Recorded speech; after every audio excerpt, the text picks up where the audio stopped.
नमो गुरुभ्यो गुरुपादुकाभ्यो नमः परेभ्यः परपादुकाभ्याम्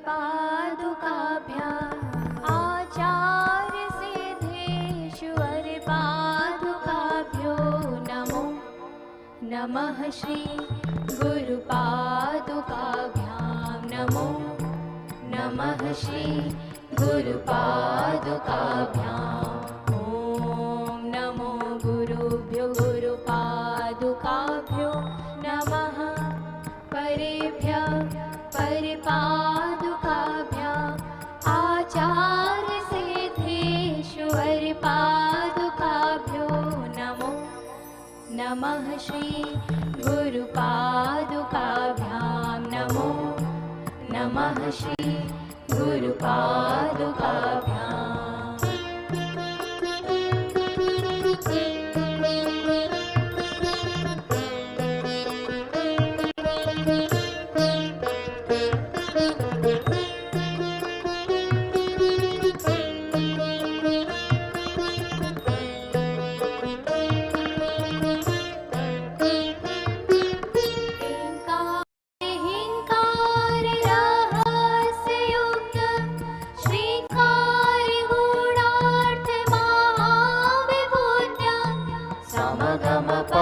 सनि सरे पध गनि सा समगम पध सनि सरे पध गनि सा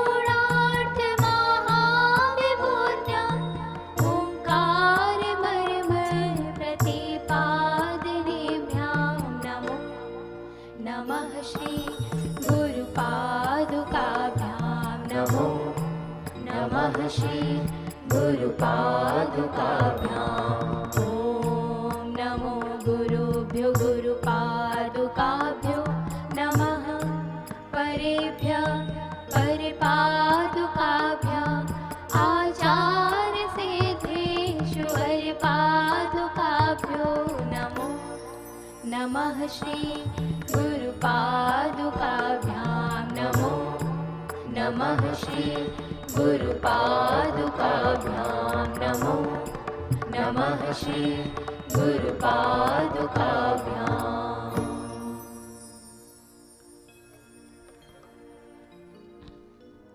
चिन्मयं व्यापितं सर्वं त्रैलोक्यं सचराचरम् असित्वं दर्शितं येन तस्मै श्री गुरुवे नमः तस्मै श्री गुरुवे नमः तस्मै श्री गुरुवे नमः। संपूर्ण चराचर में व्याप्त परम चेतना का बोध जिन्होंने मेरे अंदर ही करवा दिया है, उन गुरुदेव को मैं बारंबार नमन करती हूँ, मैं बारंबार नमन करती हूँ, मैं बारंबार नमन करती हूँ। बोलिए परम पूजनीय, परम वंदनीय, परम श्रद्धेय गुरुदेव सर्वश्री आशुतोष महाराज जी की जय, सच्चे दरबार की जय।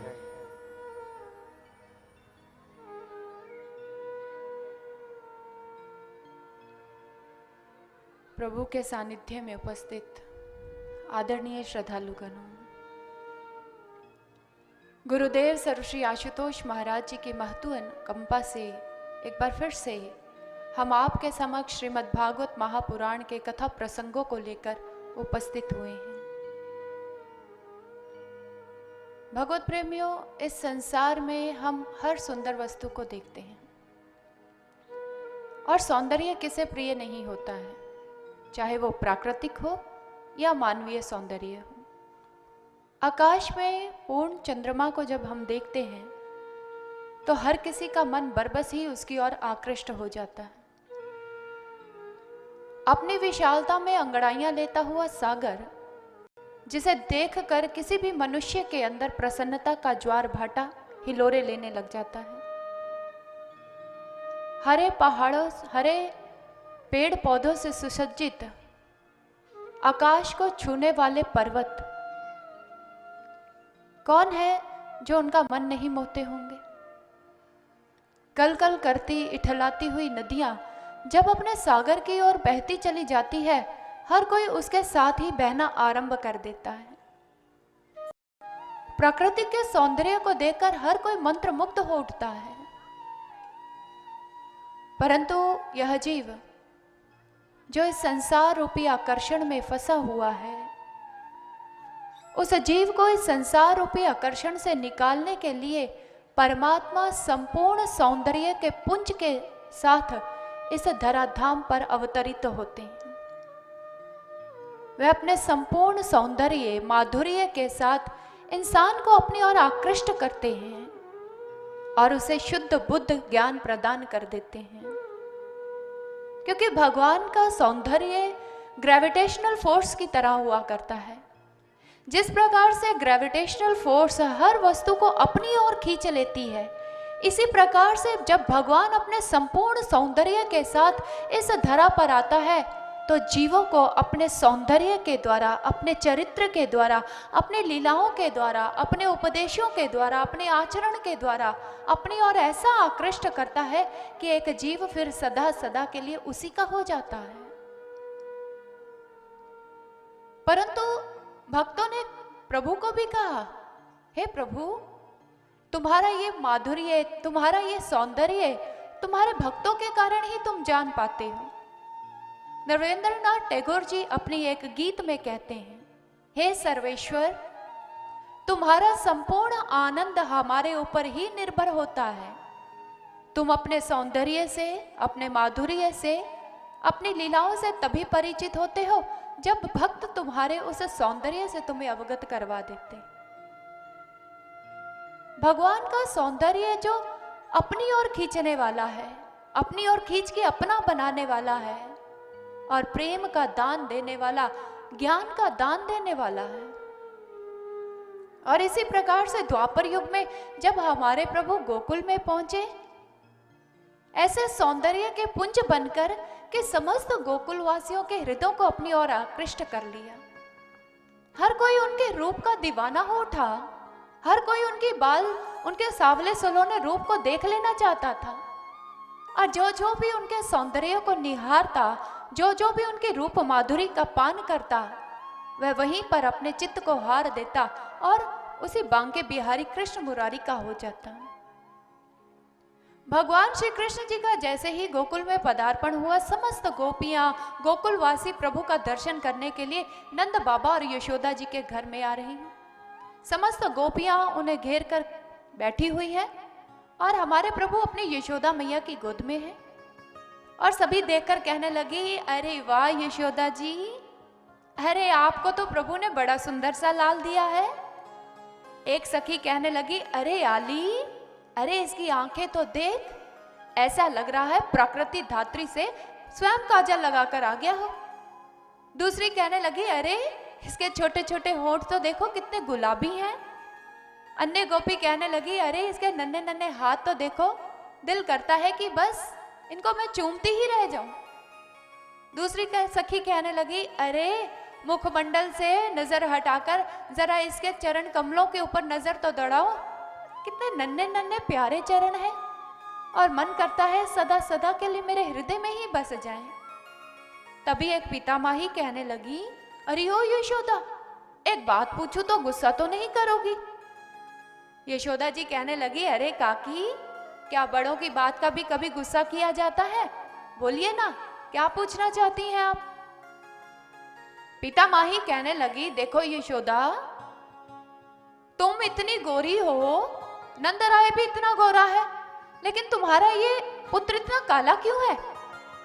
यशोदा जी हंसते हुए कहने लगी, तो काकी, तुम्हें क्या लगता है कि मैं अपने लाल को कहीं से उठाकर लेकर आई हूं? जैसे ही यशोदा जी ने यह कहा, सारी सखियां खिलखिलाकर हंस पड़ी और सारे गोकुल में एक आनंद की लहर से छा गई। दिन व्यतीत हो रहे थे और वह दिन भी आ गया, प्रभु की छठी का दिन।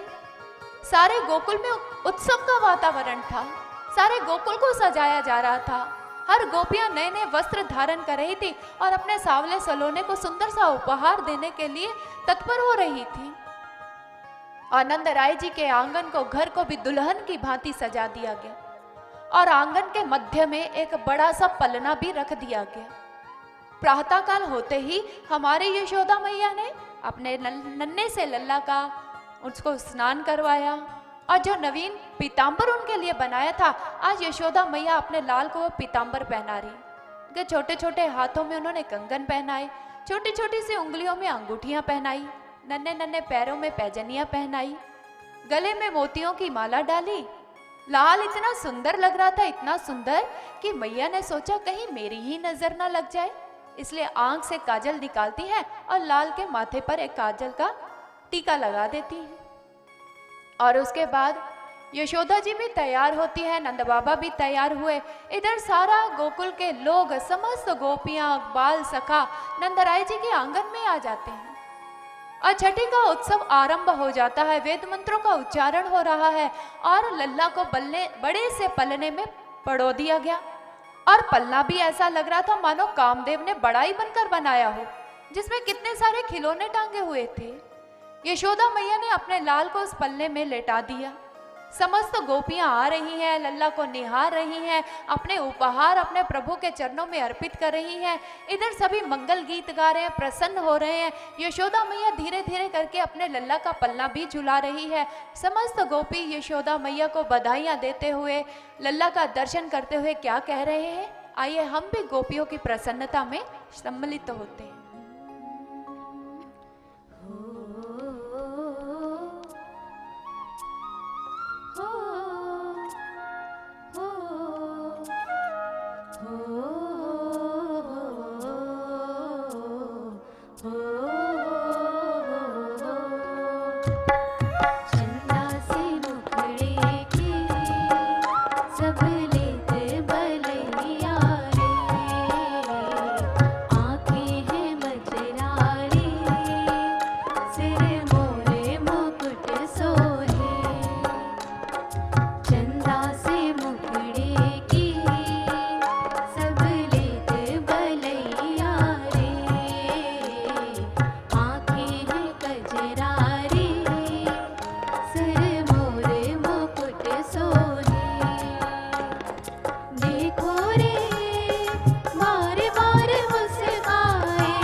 सबके मन को भाए, छवि सुंदर सबके मन को भाए, छवि सुंदर सबके मन को भाए।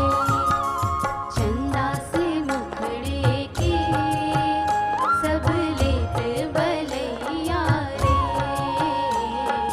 आँखें हैं कजरारी, सिर मोरे मुकुट सोहे। चंदा से मुखड़े के सब लेत बलैया रे, आँखें हैं कजरारी, सिर मोरे मुकुट सोहे। देखो रे मारे मारे मुस्काए, छवि सुंदर सबके मन को भाए, छवि सुंदर सबके मन को भाए, छवि सुंदर सबके मन को भाए, छवि सुंदर सबके मन को भाए। समस्त गोपियाँ प्रभु के दर्शन कर रही हैं, प्रसन्न हो रही हैं। जब से हमारे प्रभु गोकुल में आए थे, गोकुल में सारे गोकुल के लोग तो आनंद के सागर में डूब चुके थे। जहाँ समस्त गोकुलवासी आनंद के सागर में डूबे हुए थे, वहीं पर कंस अत्यंत भयभीत हो रहा था, अत्यंत विवल और चिंतित था, क्योंकि उसका काल उसके पकड़ में नहीं आया, जिसके लिए उसने वसुदेव और देवकी को बंदी बना रखा था।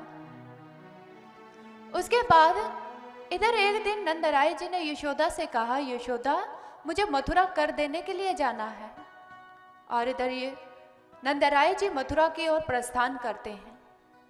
मथुरा में उनकी भेंट वसुदेव जी के साथ होती है, और जैसे ही वसुदेव जी के साथ भेंट हुई तो नंदराय जी कहने लगे, अरे वसुदेव जी, उस कंस ने आपके साथ अच्छा नहीं किया, आपके 6 पुत्रों का वध कर डाला। इधर वसुदेव जी हंसते हुए कहने लगे, कोई बात नहीं नंदराय जी, अरे आपका पुत्र मेरा पुत्र ही तो है। नंदराय जी को लगा कि शायद वसुदेव जी दुखी होकर यह बात कह रहे हैं, और उन्होंने कहा, हाँ वसुदेव जी क्यों नहीं, मेरा पुत्र आप ही का पुत्र तो है। तभी वसुदेव जी कहने लगे, पर नंदराय जी आप यहाँ मथुरा में क्या कर रहे हैं?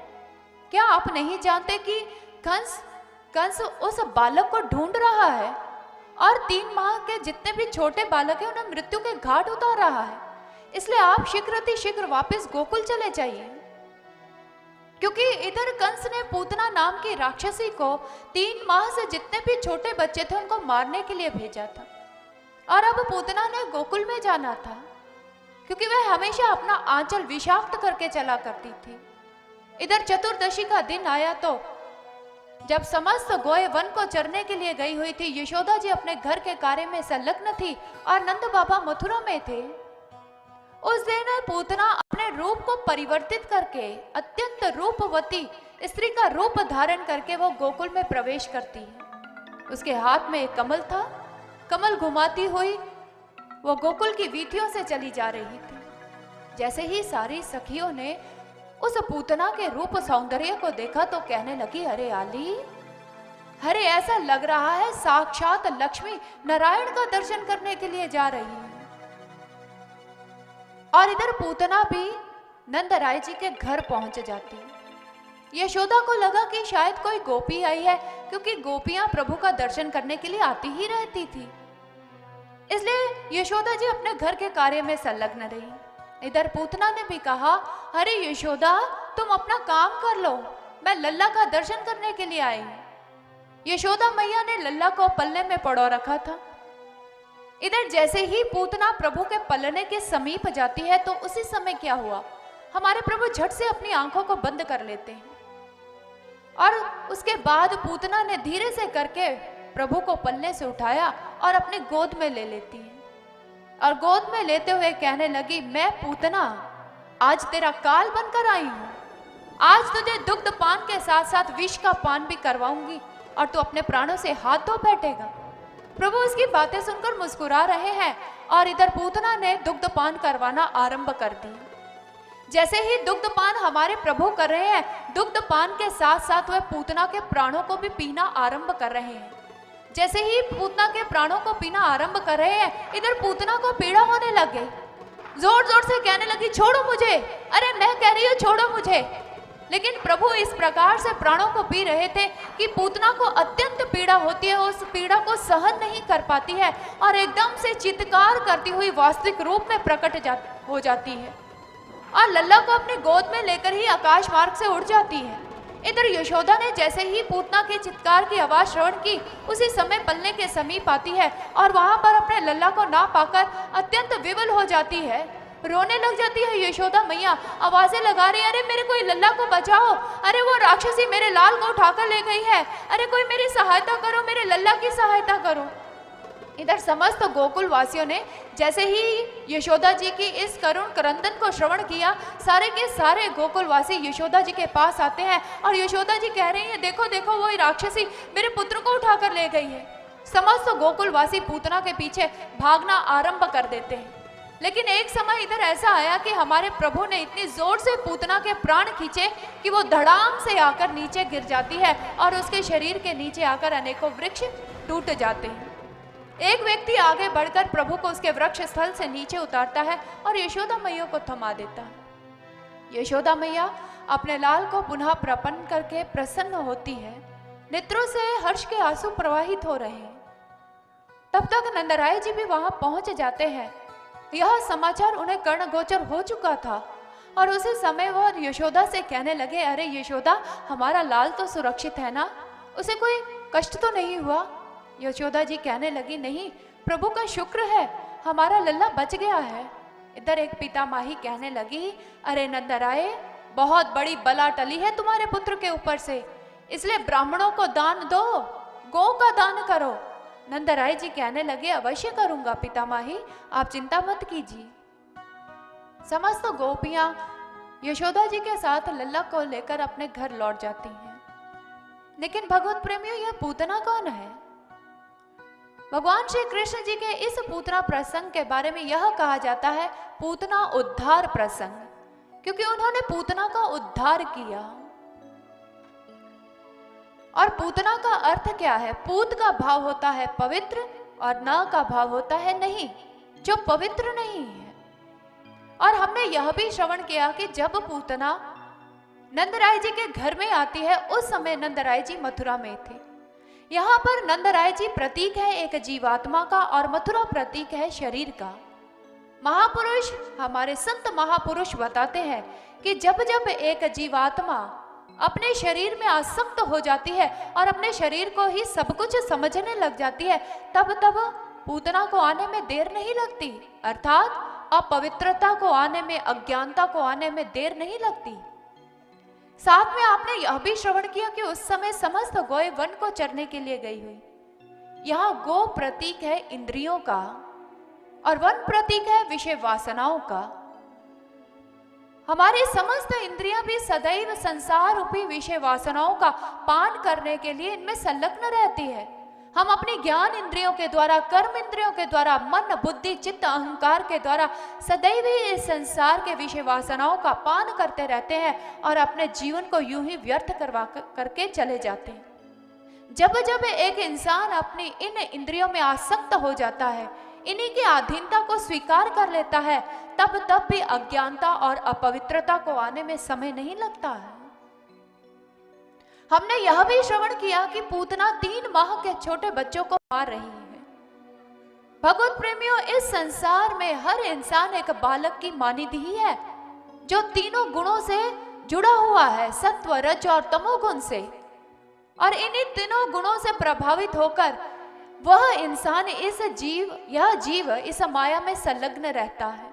और माया का प्रभाव जब जब इंसान के ऊपर पड़ता है, माया की प्रगाढ़ता उसके ऊपर आच्छादित होती है, तब तब भी अज्ञानता और अपवित्रता को आने में ज्यादा समय नहीं लगता है।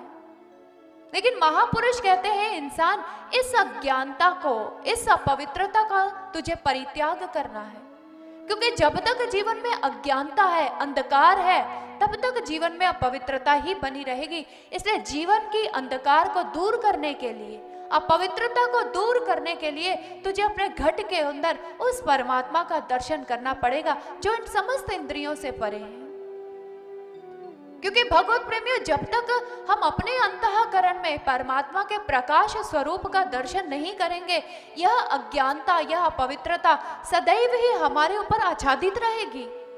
हम इस अज्ञानता और अपवित्रता से अपना पीछा नहीं छुड़वा सकते। इसलिए जीवन के अंधकार को दूर करने के लिए, अंतःकरण के अंधकार को दूर करने के लिए परमात्मा के प्रकाश रूप का दर्शन करना नितांत अनिवार्य है। क्योंकि भगवत प्रेमियों, प्रकाश का हमारे जीवन में बहुत महत्व है। आप देखें, एक कमरा अगर कितने समय से बंद हो, वहां पर कोई लाइट ना जलाई जाए, वहां कोई प्रकाश ना किया जाए, अगर कोई इंसान उस कमरे में प्रवेश करे, उसे डर लगता है, वहां पर पड़ी हुई वस्तुओं के साथ वो ठोकर खा सकता है और गिर सकता है। उस अंधकारमयी कमरे के अंदर अगर रस्सी भी पड़ी होगी तो उसे सर्प प्रतीत होगी और सांप समझकर वो डर जाता है। लेकिन अगर उसी अंधकारमय कक्ष के अंदर प्रकाश कर दिया जाए, कोई चिराग जला दिया जाए, कोई बल्ब लगा दिया जाए, लेकिन जैसे ही वो प्रकाश होगा तो सारा कक्ष प्रकाशमय हो जाएगा और उस प्रकाश में हमें हर वस्तु दृष्टि गोचर होने लग जाती है, दिखाई देने लग जाती है। फिर हम किसी वस्तु से टकराते नहीं हैं, फिर हम एक पड़ी हुई रस्सी को सर्प नहीं समझते हैं, क्योंकि हम वास्तविकता से परिचित हो जाते हैं उस प्रकाश के कारण। इसी प्रकार से हमारे महापुरुष भी कहते हैं, जीवन के अंदर भी, हमारे अंतःकरण में भी, हमारे आंतरिक जगत में भी अंधकार है, अंधेरा है। उस अंधकार को दूर करना है उस परमात्मा के प्रकाश स्वरूप का दर्शन करके। क्योंकि भगवत प्रेमियों, आज जहां पर अंधकार है, विश्व के जिस कोने में अंधकार है, वैज्ञानिक भरसक प्रयास कर रहे हैं। वो ऐसे सूर्य का निर्माण करें जिसके द्वारा वहां के अंधकार को दूर किया जा सके। संसार के अंधकार को दूर करने के लिए अनेकों एनर्जी है। कहीं पर विद्युत ऊर्जा है, कहीं पर सोलर एनर्जी है और कहीं पर न्यूक्लियर एनर्जी है। इन सभी एनर्जियों के द्वारा संसार के अंधकार को दूर किया जा रहा है। लेकिन इस बाहरी ऊर्जा में इतना सामर्थ्य नहीं है कि वो इंसान के अंदर के अंधकार को दूर कर दे। क्योंकि जब तक अंदर का अंधकार दूर नहीं होगा, इंसान अपने विकारों से परिचित नहीं हो पाएगा, इंसान को अच्छे बुरे की पहचान का पता नहीं चल पाएगा, इंसान अपनी इंद्रियों की जो वो अधीनता को स्वीकार कर रहा है उससे मुक्त नहीं हो पाएगा।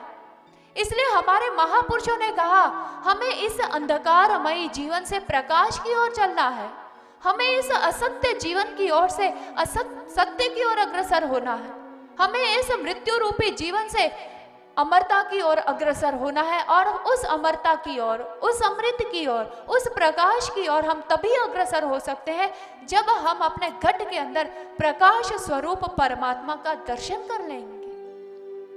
इसीलिए तो हमारे महापुरुषों ने परमात्मा के आगे प्रार्थना की, असतो मां सद्गमया, तमसो मां ज्योतिर्गमया, मृत्योर मां अमृतम गमया।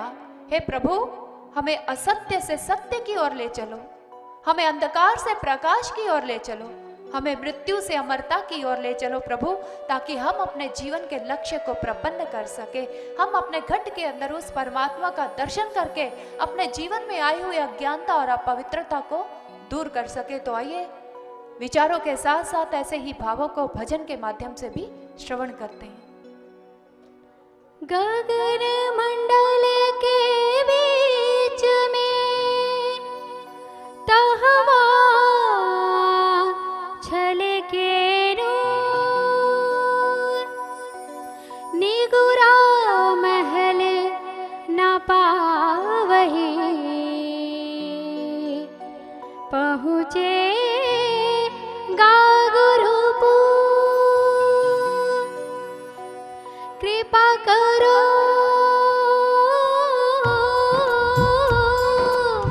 कृपा करो प्रभु अपने हम पर, कृपा करो प्रभु अपने हम पर, बीता जाए समय। अस्तो मां सद्गमय, तमसो मां ज्योतिर्गमय, अस्तो मां सद्गमय, तमसो मां ज्योतिर्गमय।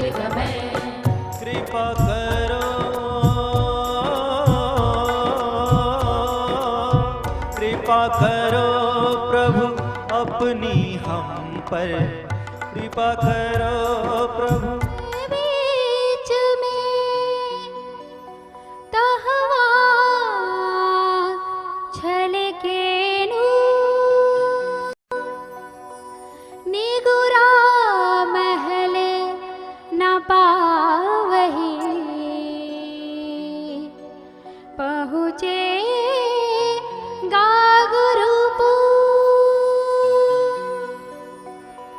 कृपा करो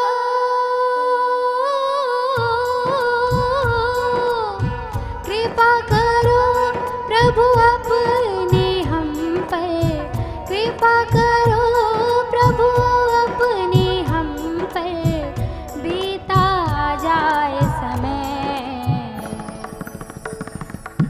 अस्तो मा सद्गमय तमसो मा ज्योतिर्गमय, अस्तो मा सद्गमय तमसो मा ज्योतिर्गमय। कृपा करो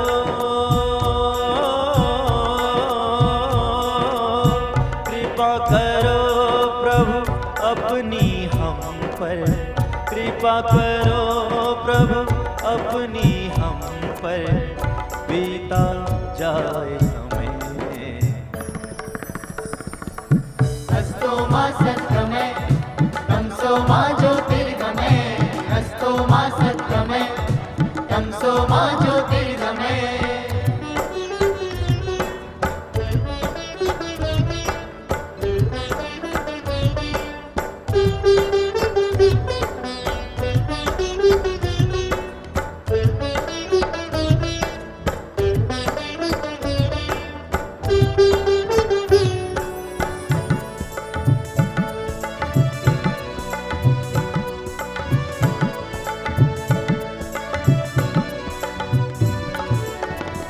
सारे भय से मुक्त हो, दुख से नहीं डरे हो। सारे भय से मुक्त हो, दुख से नहीं डरे हो। कर्म करे निष्काम हो, तेरा ध्यान धरे हो। कर्म करे निष्काम हो, तेरा ध्यान धरे। सारे भय से मुक्त हो, दुख से नहीं डरे, कर्म करे निष्काम हो, तेरा ध्यान धरे। सारे भय से मुक्त हो, दुख से नहीं डरे, कर्म करे निष्काम हो, तेरा ध्यान धरे। मन के नील गगन पर होवे, मन के नील गगन पर होवे, ज्ञान का सूर्योदय। अस्तो मा सद्गमय तमसो मा ज्योतिर्गमय, अस्तो मा सद्गमय तमसो मा ज्योतिर्गमय। ज्योति शामपि ज्योति तमसः परमुच्यते, ज्ञानं ज्ञेयं ज्ञानगम्यं, हृदि सर्वस्य विष्ठितम्। नेकी करे बदे नहीं, जीवन बने महान हो। नेकी करे बदे नहीं, जीवन बने महान हो। तेरा नाम पुकारते तन से निकले प्राण, तेरा नाम पुकारते तन से निकले प्राण। नेकी करे बदी नहीं, जीवन बने महान, तेरा नाम पुकारते तन से निकले प्राण। नेकी करे बदी नहीं,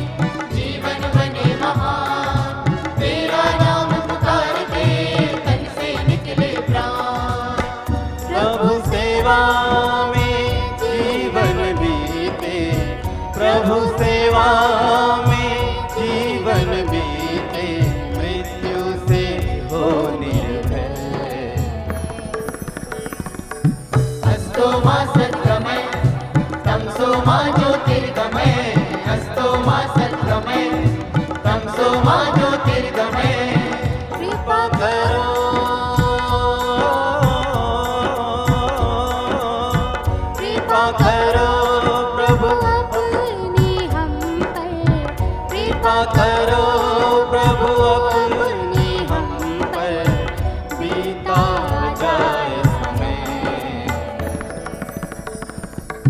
हस्तो मां सद्गमय तमसो मां ज्योतिर्गमय, हस्तो मां सद्गमय तमसो मां ज्योतिर्गमय, हस्तो मां सद्गमय तमसो मां ज्योतिर्गमय, हस्तो मां सद्गमय तमसो मां ज्योतिर्गमय। इसलिए भगवत प्रेमियों, हमें भी अपने जीवन में से पूतना को खत्म करना है, अर्थात अज्ञानता और अपवित्रता को खत्म करना है। और ये अज्ञानता और अपवित्रता गुरु की कृपा के द्वारा ही खत्म हो सकती है, क्योंकि गुरु ही जब हमारे घट के अंदर परमात्मा का दर्शन करवाएंगे और जब प्रकाश हम अपने घट के अंदर देखेंगे, तभी अज्ञानता का नाश होगा, तभी अपवित्रता हमारे जीवन से जा सकेगी।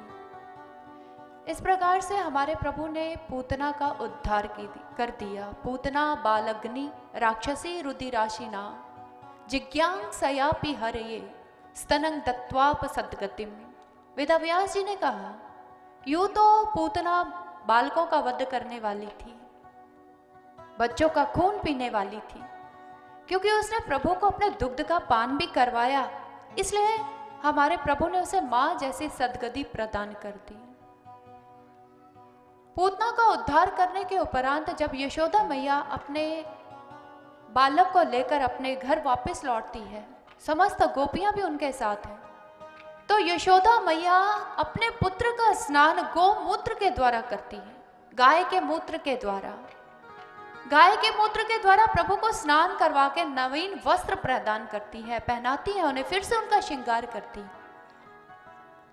लेकिन अक्सर समाज के प्रबुद्ध लोग जब इस प्रसंग को श्रवण करते हैं तो वो कहते हैं, हाँ ये कैसा कार्य कर दिया यशोदा मैया ने।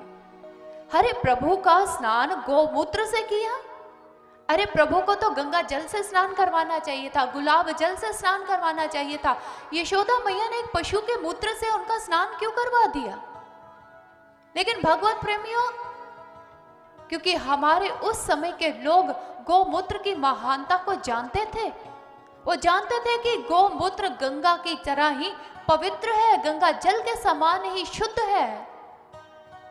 इसलिए हमारे प्राचीन काल में जितने भी हमारे त्योहार उत्सव मनाए जाते थे, जितने भी उत्सवों में त्योहारों में सामग्री का प्रयोग किया जाता था, सर्वप्रथम उस सामग्री का संस्कार गोमूत्र के द्वारा ही किया जाता था। प्राचीन काल में किसान जब अपने बीजों को खेतों में आरोपित करते थे, उससे पहले बीजों का जो संस्कार था वो गोमूत्र छिड़क कर किया जाता था। फिर किसान उन बीजों को अपने खेतों में आरोपित करते थे। और इसके साथ साथ जब व्यक्ति किसी शव यात्रा में सम्मिलित होता था, शमशान घाट में जाते थे, और वहां पर जब वो अपने चरण पादुका उतार कर, अपनी चप्पल वगैरह उतार कर उस शव की परिक्रमा किया करते थे, चिता की परिक्रमा किया करते थे नंगे पांव, तो उस समय उस जो व्यक्ति मरा है वो किस बीमारी से मरा है वो नहीं जानते, लेकिन उसके जो कीटाणु वो मिट्टी में भी आकर मिल जाते हैं, और नंगे पांव चलने से वही जीवाणु, वो कीटाणु उनके पैरों के साथ, उनके कपड़ों के साथ चिपक जाया करते हैं। और वही शव यात्री जब वापस लौटकर आया करते थे तो घर के बाहर खड़े हो जाते थे, और घर की महिलाएं क्या करती थी, गोमूत्र लेकर आती थी और गोमूत्र का छिड़काव अपने उन सदस्यों के ऊपर करती थी जो शव यात्रा में सम्मिलित होकर आ रहे थे। क्योंकि जो गोमूत्र है वो जीव रोधक एक मूत्र है, वो जीव को आगे पनपने नहीं देता है, बीमारी के कीटाणुओं को आगे बढ़ने नहीं देता है। इसलिए महिलाएं घर के बाहर ही उन सदस्यों को गोमूत्र का छिड़काव करवाती थी, करवा के फिर उन्हें घर में लेकर जाया करती थी। गोमूत्र को हमारे समस्त शास्त्रों में गंगा जल के समान माना गया है। हमारे समस्त आयुर्वेद शास्त्रों में गंगा जल के समान गोमूत्र की तुलना की गई है, और इसके औषधीय गुणों का वर्णन भी हमारे धार्मिक ग्रंथों, हमारे आयुर्वेद के ग्रंथों में निहित है। और हमारे आयुर्वेद के ग्रंथ यह कहते हैं कि गोमूत्र अपने आप में बहुत महान है, क्योंकि इसके द्वारा कितनी ही बीमारियों का इलाज संभव है। 200 से भी अधिक बीमारियों का इलाज इस गोमूत्र के सेवन के द्वारा किया जा सकता है। लेकिन भगवत प्रेमियों, हमने अपने ऋषियों की इन बातों को रूढ़िवादी बातें माना। लेकिन आज अमेरिका जैसा देश जब इस गौमूत्र की महानता से परिचित हो चुका है और वह गौमूत्र को पेटेंट करवा रहा है, तो आज हम भारतीय गौमूत्र के उस महानता को स्वीकार करें, क्योंकि विदेशियों ने अपनी मोहर उसके ऊपर लगा दी। जब जब विदेशियों ने हमारी ही वस्तुओं के ऊपर अपनी मोहर, विदेशी मोहर लगा दी, तब जाकर हम उस चीज को स्वीकार करते हैं, जबकि ये सारी बातें हमारे ऋषियों ने पहले ही हमारे धार्मिक ग्रंथों में, आयुर्वेद शास्त्रों में कह दी थी। और गौमूत्र ऐसा मूत्र है जिसमें अनेकों ही तत्व पाए जाते हैं, नाइट्रोजन, कैल्शियम, अनेकों ऐसे तत्व हैं जिनका सेवन करते ही हमारे शरीर को लाभ मिलता है।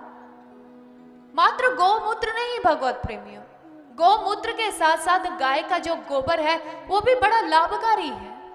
प्राचीन काल में लोग अपनी घरों की छतों को व घर के आंगन को इसी गोबर से लेपा करते थे, गाय के गोबर से लेपा करते थे, क्योंकि गाय के गोबर में इतनी क्षमता है कि वो हैजे जैसे और मलेरिया के जीवाणुओं को आगे पनपने नहीं देता है। 1934 में जब मद्रास में हैजा फैला, तो उस समय वहां पर जो पदासीन थे डॉक्टर किंग, उन्होंने अपना अनुभव हैजे पर अपना अनुभव साझा करते हुए कहा कि जहां जहां शास्त्रीय विधि के अनुसार हमने गोबर का अर्क डाला, वहां पर हैजे के कीटाणु नहीं पनपे। इसलिए प्राचीन काल के लोग गोबर का जो इस्तेमाल था वो अपने घरों के छतों को लेपने में, घर के आंगन में किया करते थे, ताकि किसी भी बीमारी के कीटाणु पनप ना पाए। गाय के गोबर के साथ साथ गाय का जो दूध है, जो दही है, वो भी बड़ा लाभकारी है। गाय का जो दही है वो कहते हैं वो त्रिदोष नाशक हुआ करता है। इसलिए इंसान को जब भी दही खाना है तो देसी गाय का जो बना हुआ दही है उसका सेवन करना चाहिए।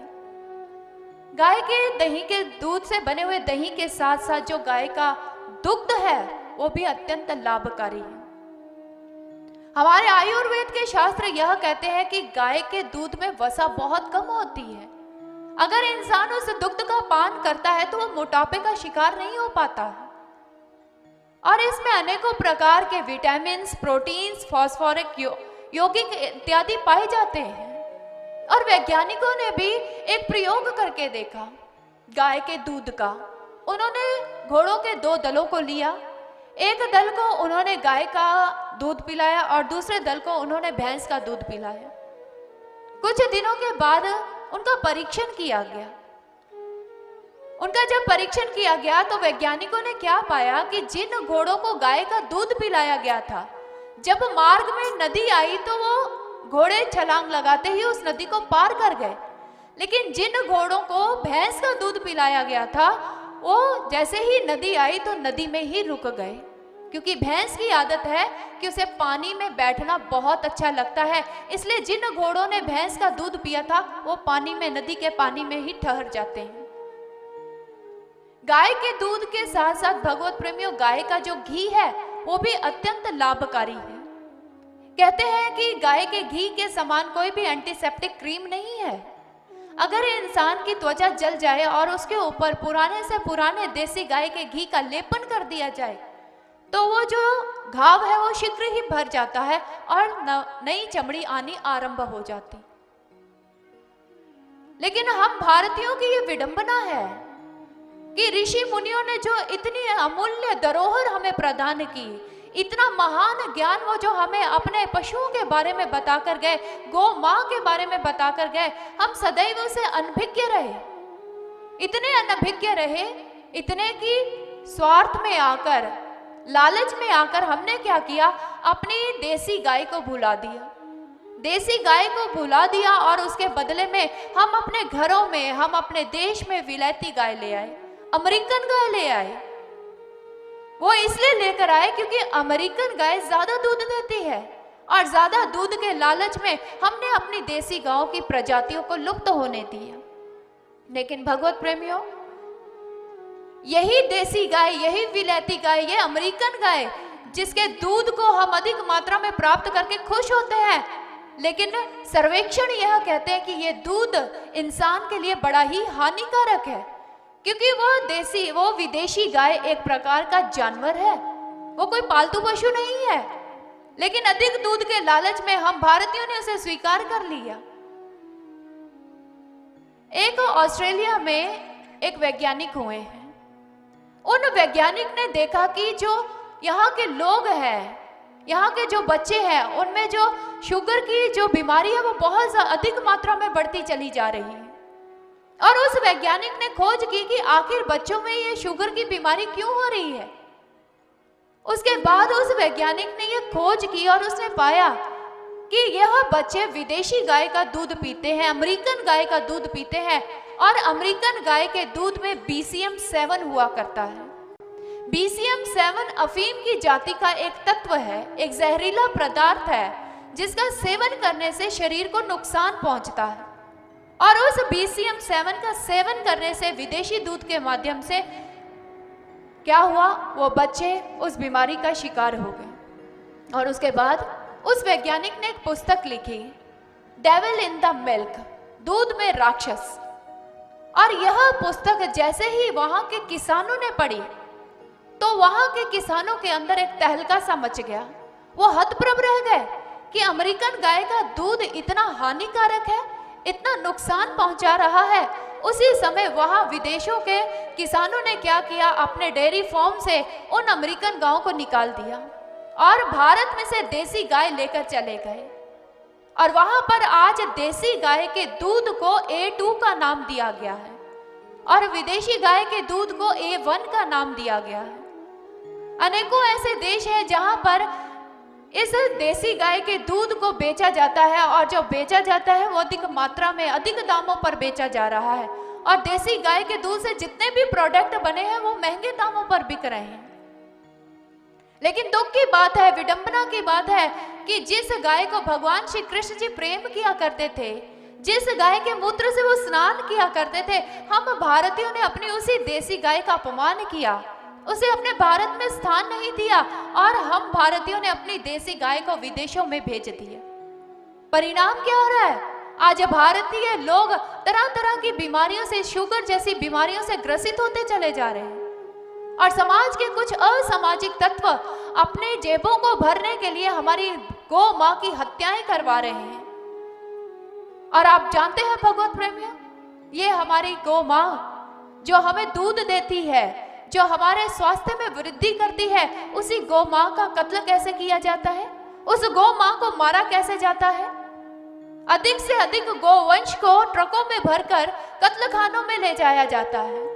उन कत्लखानों में ले जाकर उन गायों को, उन माताओं को कुछ खाने के लिए नहीं दिया जाता। गौ माँ कितने दिनों तक भूखी प्यासी रहती है, रंभाती है, क्योंकि उसे भूख लगी होती है, लेकिन वो असामाजिक तत्व से खाने के लिए कुछ नहीं देते, न पीने के लिए पानी देते हैं। वो कमजोर हो जाती है, उसके शरीर में शक्ति नहीं रहती और वो खड़ी भी नहीं हो पाती है। फिर वो असामाजिक तत्व गौ माँ को डंडों से पीटते हैं, मारते हैं, उसे मार मार के उसे खड़ा करते हैं। पीड़ा को सहन करते हुए गौ माँ खड़ी हो जाती है। फिर उसे उस एक स्थान पर लेकर जाते हैं और वहां जाकर क्या करते हैं, गौ माँ के पिछले पांव को जोर से रस्सी के साथ बांध देते हैं और गाय को उल्टा लटका दिया जाता है। कितनी देर तक गौ को उल्टा लटकाया जाता है, फिर उसके ऊपर 200 डिग्री सेल्सियस तक गर्म पानी डाला जाता है। वो इसलिए डाला जाता है ताकि गाय का जितना भी खून है वो पिघल जाए, पतला हो जाए और उसकी गर्दन तक आ जाए। और गर्दन तक जैसे ही कुछ देर के बाद वो देखते हैं कि अब सारा खून गर्दन तक आ जाया गया है, उसके बाद वो क्या करते हैं, एक तेजदार हथियार लेते हैं और गौ माँ के गर्दन को काटते हैं, थोड़ा सा काटते हैं। और जैसे ही वहां पर एक कट लगाते हैं और उसके नीचे क्या होता है, बड़े बड़े टब रख दिए जाते हैं और गाय के गले से खून की धाराएं प्रवाहित होती हैं और वो टब भरने आरंभ हो जाते हैं। अरे जिस भारत माँ के ऊपर दूध और दही की नदियां प्रवाहित हो रही थी, उसी भारत की भूमि पर देखिए गौ माँ की हत्या हो रही है और स्वार्थी लोग गौ माँ के रक्त से टबों को भरते हैं और विदेशों में उसकी सप्लाई कर रहे हैं ताकि उन्हें पैसा मिल सके। ये पाशविकता यहीं पर खत्म नहीं होती है भगवत प्रेमियों।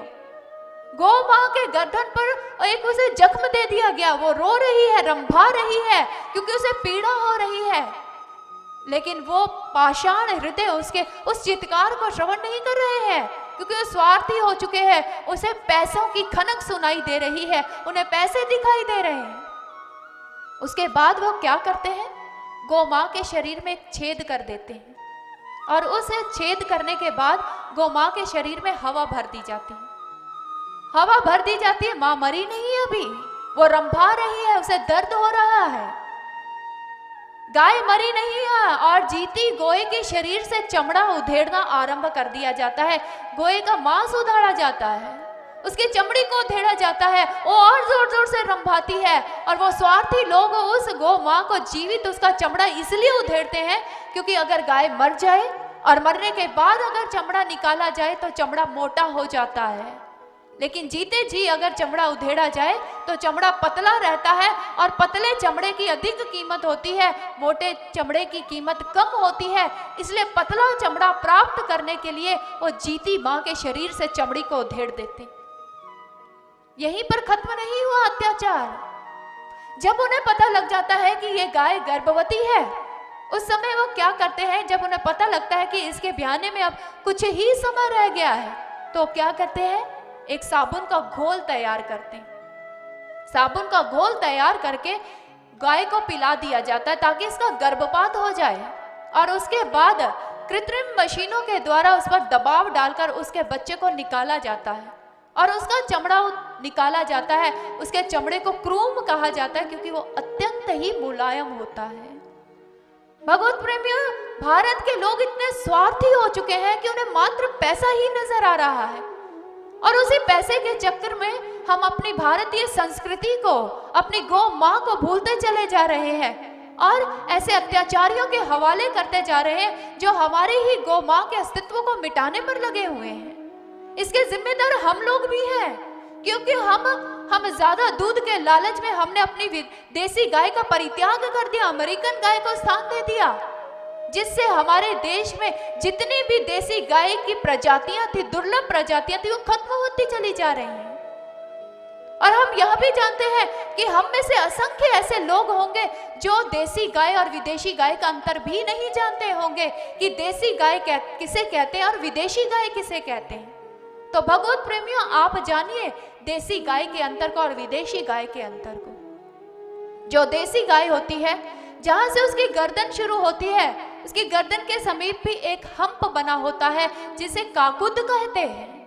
जिस प्रकार से ऊंट के ऊपर एक हम्प होता है, उसी प्रकार से जो हमारी भारतीय देसी गाय है, उसके शरीर के ऊपर भी एक हम्प बना होता है। और इसके साथ साथ जो देसी गाय होती है, उसकी गर्दन के पास एक झालकर होता है जिसे गलकंबल कहते हैं। और इस गलकंबल की यह विशेषता है कि हमारे सौर मंडल में जो 27 नक्षत्र है, इन 27 नक्षत्रों से जो कॉस्मिक एनर्जी निकलती है, गाय के इसी गलकंबल में इतनी क्षमता है कि 27 नक्षत्रों से निकलने वाली कॉस्मिक एनर्जी को अपनी ओर अवशोषित कर लेती है, अपने में धारण कर लेती है और उसका प्रभाव हमें गाय के दूध में भी मिलता है। देसी गाय की चमड़ी अत्यंत संवेदनशील हुआ करती है। अगर उसके शरीर पर एक मक्खी तक भी बैठ जाती है तो उसके सारे शरीर में एक लहर सी दौड़ जाती है, जबकि विदेशी गाय में ऐसी विशेषता नहीं हुआ करती।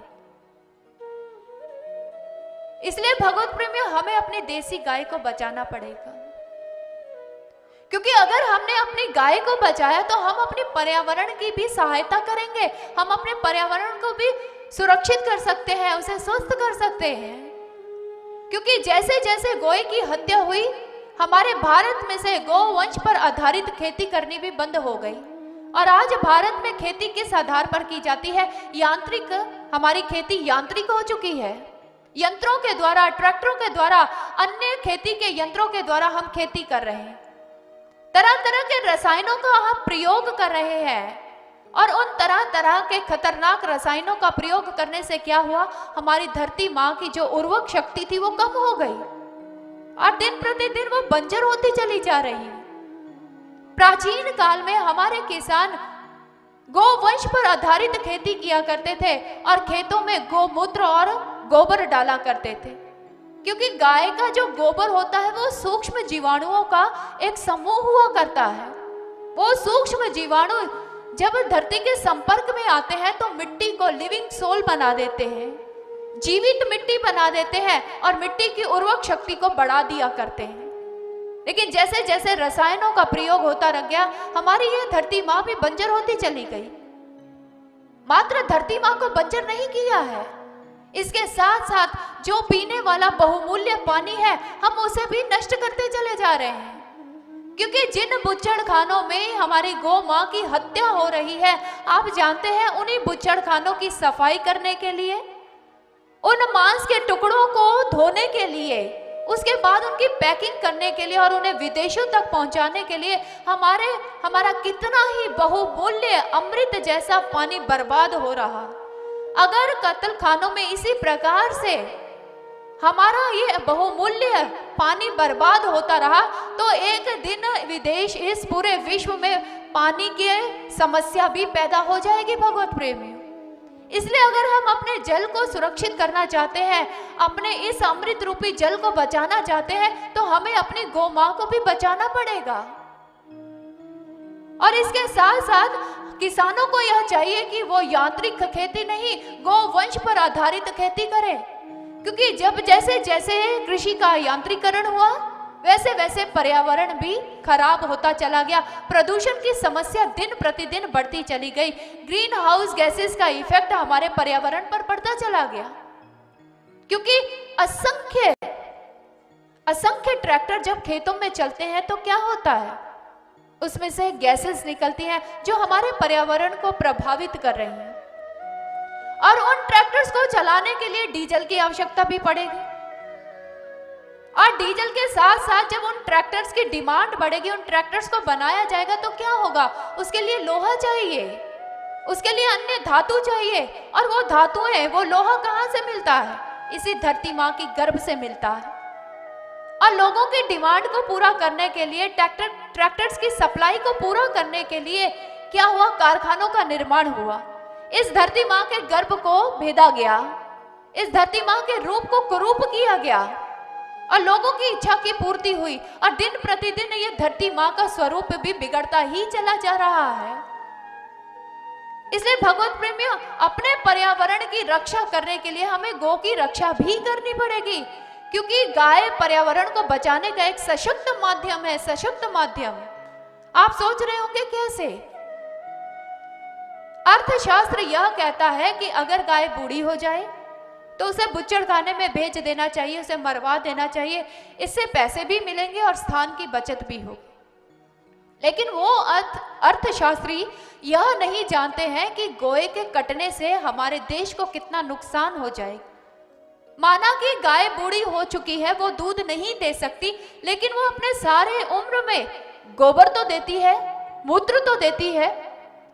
और हमारे महापुरुषों ने कहा कि अगर, हमारे आयुर्वेद ग्रंथों ने कहा, अगर गाय के गोबर को बचाया जाए, इकट्ठा किया जाए, तो उसके द्वारा भी हम बायोफ्यूल का निर्माण कर सकते हैं। वही बायोफ्यूल जिसका निर्माण हम पेड़ों को काटकर भी कर रहे हैं। और जैसे जैसे पेड़ कट रहे हैं, पर्यावरण में जो कार्बन डाइऑक्साइड की मात्रा है वो दिन प्रतिदिन बढ़ती चली जा रही है और ऑक्सीजन की मात्रा कम होती चली जा रही है।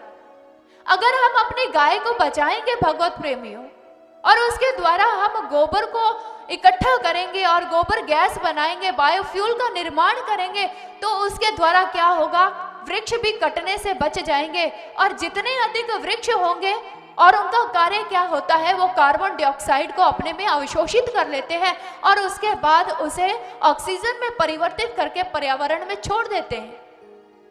जितने पेड़ होंगे ऑक्सीजन की मात्रा उतनी ही बढ़ेगी, और जितनी ऑक्सीजन की मात्रा बढ़ेगी हमारा पर्यावरण भी सुरक्षित रहेगा और प्रदूषण से रहित रहेगा। इसलिए हमें अपनी गौ माँ को बचाना ही पड़ेगा। यही बात एक बार गांधी जी से किसी ने पूछी थी, किसी रिपोर्टर ने पूछी थी कि महात्मा जी, अगर आपके सामने दो विकल्प रख दिए जाएं और आपको यह कहा जाए कि देश की आज़ादी आपको चाहिए या गाय की सुरक्षा चाहिए, तो आप दोनों में से किसे बचाएंगे? आप किसकी मांग करेंगे? आप गाय को बचाना चाहेंगे या देश की आजादी मांगेंगे? तो उस समय महात्मा गांधी जी ने बहुत अच्छी बात कही थी। उन्होंने कहा अगर मेरे सामने अगर ये दो विकल्प आ गए तो उस समय मैं अपनी गौ मां को बचाऊंगा, क्योंकि अगर गाय बच गई तो मेरा भारत भी अपने आप ही बच जाएगा। मेरे भारत को बचाने का फिर प्रयास नहीं करना पड़ेगा। भागवत में कितने उच्च विचार थे महात्मा गांधी जी के, और कितने उच्च विचार थे हमारे भगवान श्री कृष्ण जी के, जिन्होंने हमारी गौ मां को मां का दर्जा दिया। और इसके पीछे कोई रूढ़िवादिता, अंधविश्वास नहीं है, वैज्ञानिक तथ्य छिपे हुए हैं जो हमने आपके साथ साझे किए हैं। और भगवत प्रेमियों, इसी देसी गाय की प्रजातियों को बचाने के लिए गुरुदेव सर्वश्री आशुतोष महाराज जी ने एक महान क्रांतिकारी कदम उठाया। गुरु महाराज जी ने अपने शिष्यों से कहा, अपने अनुयायियों से कहा कि जो जो गाय की जातियां लुप्त होती चली जा रही हैं, दुर्लभ है, उन्हें एकत्र किया जाए। पंजाब में जो साहिवाल गाय थी वो खत्म होने के कागार पर थी, लेकिन गुरुदेव सर्वश्री आशुतोष महाराज जी की कृपा से आज उसी दुर्लभ प्रजाति की देसी गाय को बचा लिया गया है। गुरुदेव महाराज जी के कृपा हस्त तले हमारा एक प्रकल्प चला जिसका नाम है कामधेनु। और इस कामधेनु प्रकल्प के तहत अनेकों ही गौशालों का निर्माण किया गया। और इस समय भारत के अनेकों ही प्रांतों में ये कामधेनु प्रकल्प के तहत गौशालों का निर्माण हुआ है। लेकिन जो पंजाब में नूर महल में स्थित जो गौशाला है, कामधेनु गौशाला है, भगवत प्रेमियों, आज वो करोड़ों लोगों के मार्गदर्शन कर रही है, प्रेरणा का स्रोत बनी हुई है। आज दूर दूर से लोग आज उस गौशाला को देखने के लिए आ रहे हैं। वो गाय की जातियां जो लुप्त हो चुकी थी, आज उन्हीं कामधेनु गौशाला में गुरुदेव सर्वश्री आशुतोष महाराज जी की कृपा से उन जातियों को सुरक्षित किया गया, उनका संरक्षण किया गया, उनका संवर्धन किया गया। और लोग देखकर प्रसन्न होते हैं, ऐसी जाति वाली देसी गाय तो हमने कभी देखी नहीं थी। और भगवत प्रेमियों, उन देसी गौ की सेवा के लिए कोई साधारण इंसान नहीं है। गुरुदेव सर्वश्री आशुतोष महाराज जी के दीक्षित शिष्य है जो उन गौ की सेवा कर रहे हैं, उनका संरक्षण कर रहे हैं, उनका संवर्धन कर रहे हैं। इतना ही नहीं, उन देसी गायों से जो पंचगव्य तैयार हो रहा है, शास्त्रों के आधार पर गुरुदेव सर्वश्री आशुतोष महाराज जी की कृपा से एक आयुर्वेदिक फार्मेसी का निर्माण किया गया।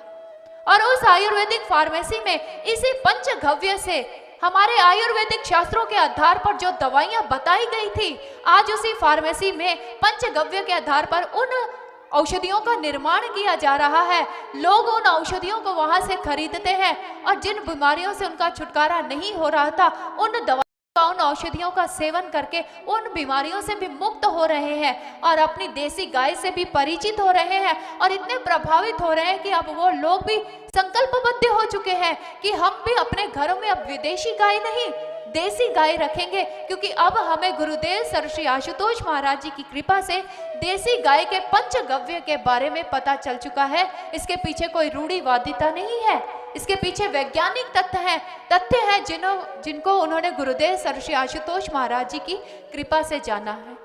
इसलिए भगवत प्रेमियों, हम भी आप सभी का आह्वान करते हैं कि आप भी इस देसी गाय को बचाने के लिए अपना कदम उठाएं, आगे बढ़ें। क्योंकि अगर आप भगवान श्री कृष्ण जी से प्रेम करते हैं तो उसके द्वारा निर्मित जितने भी इंसान हैं, जितने भी पशु पक्षी, आप जरूर प्रेम करेंगे। क्योंकि बांके बिहारी कृष्ण मुरारी भी तभी प्रसन्न होंगे जब आप उनसे प्रेम करेंगे जिनसे भगवान श्री कृष्ण जी प्रेम किया करते थे। और भगवान श्री कृष्ण जी अपनी गौ मां से अत्यंत प्रेम किया करते थे। इसलिए हम आपसे ये कहना चाहेंगे कि आप भी अपने घरों में विदेशी गाय नहीं, अगर आपके घरों में स्थान है तो आप अपने घरों में देसी गाय रखिए।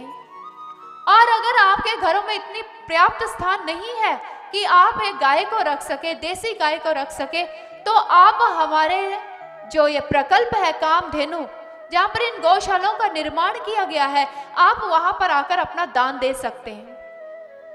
इन गायों के ऊपर जो वार्षिक खर्च आता है, आप उन्हें उसका वहन भी कर सकते हैं और अपना दान भी वहां पर देकर पुण्य कमा सकते हैं, क्योंकि गोए के लिए दिया हुआ दान भी महादान हुआ करता है। इसलिए भगवत प्रेमियों, हमारी संस्कृति का प्रतीक है हमारी ये गौ मां, और इसे हमें बचाना ही होगा। तभी हमारा भारत सुरक्षित रह सकता है, तभी हमारी भारतीय संस्कृति कायम रह सकती है। और जिन्होंने गौ के महत्व को जाना, जिन्होंने गौ के पंचगव्य के महत्व को जाना, आज भी वो गाय को माँ की उपाधि से ही नवाजते हैं और गौ का पूजन करते हैं, गौ की वंदना करते हैं। और उसकी वंदना करते हुए वो क्या कहते हैं, आइए हम उसे श्रवण करते हैं।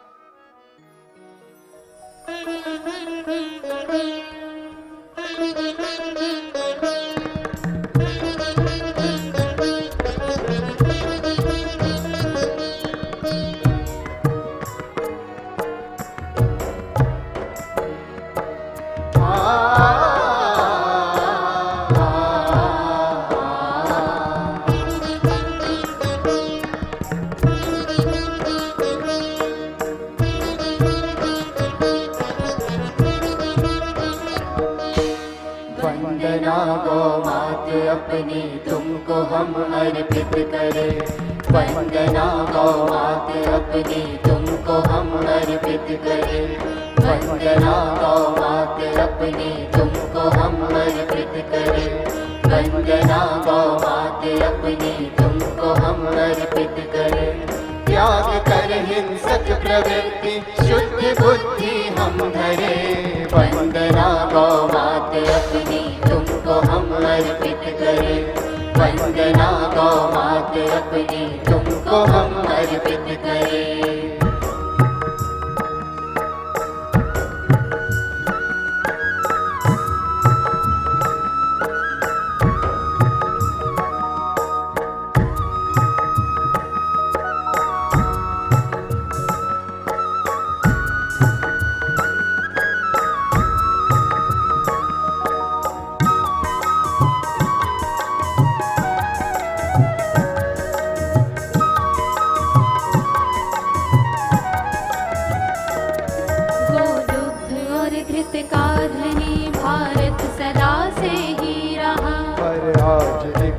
बूंद का मोहताज हर शिशु हो रहा।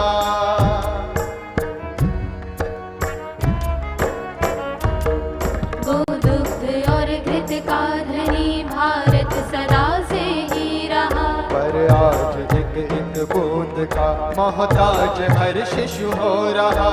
तुझसे माखन को पा संतान को पोषित करे। तुझसे पय माखन को पा संतान को पोषित करे। वंदना वंदना वंदना गौ मात अपनी तुमको हम अर्पित करें। वंदना गौ मात अपनी तुमको हम अर्पित करें।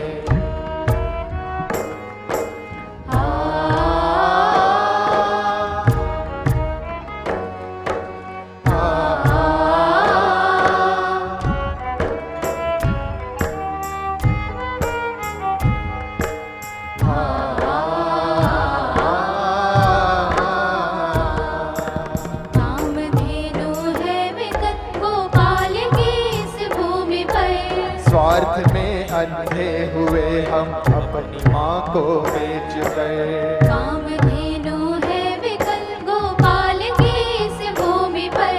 स्वार्थ में अंधे हुए हम अपनी माँ को बेच गए। आओ मिलकर प्रणय ले माँ सुरभि की रक्षा करें। आओ मिलकर प्रणय ले माँ सुरभि की रक्षा करें। वंदना वंदना वंदना गौ मात अपनी तुमको हम अर्पित करें। वंदना गौ मात अपनी तुमको हम अर्पित करें। त्याग कर हिंसक प्रवृत्ति शुद्ध बुद्धि हम धरे। वंदना गौ मात अपनी तुमको हम अर्पित करें। वंदना गौ मात अपनी तुमको हम अर्पित करें। वंदना गौ मात अपनी तुमको हम अर्पित करें। वंदना गौ मात अपनी तुमको हम अर्पित करें। इसलिए भगवत प्रेमियों, हमें भी उस गौ माँ से प्रेम करना पड़ेगा, उसकी रक्षा करनी पड़ेगी, उसे आदर सम्मान देना पड़ेगा, क्योंकि हमारे बांके बिहारी कृष्ण मुरारी उनसे बहुत प्रेम किया करते थे।